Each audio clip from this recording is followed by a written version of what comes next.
แม่พี่น้องป้องปลายมันนี่มาพบกับบ่าวศิลป์น้องพี่น้องเนาะเพิ่นก็ยืนกอดเอิกอยู่เฮาสิไปสัมภาษณ์เพิ่นไปถามเพิ่นว่าเพิ่นหนาวบ่เป็นจังไดมาจังไดคือว่ายืนกอดเอิกเบิ่งทรงคือสิหนาวอยู่ดอกพี่น้องเอาไปพบไปพอกับเพิ่นเด้อพี่น้องเอาสบายดีบ่าวศิลป์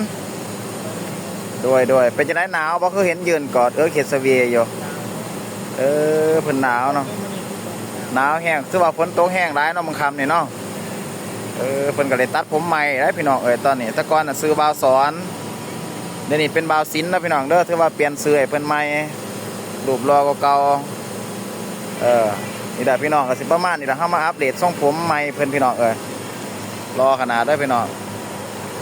จักหลานได้ตัดให้บ่ฮู้จักคันฮู้เฮาสิไปเผาถิ่มด้วยหลานเพิ่นนี่จากเกาหลีเนาะหลานนี่เนาะ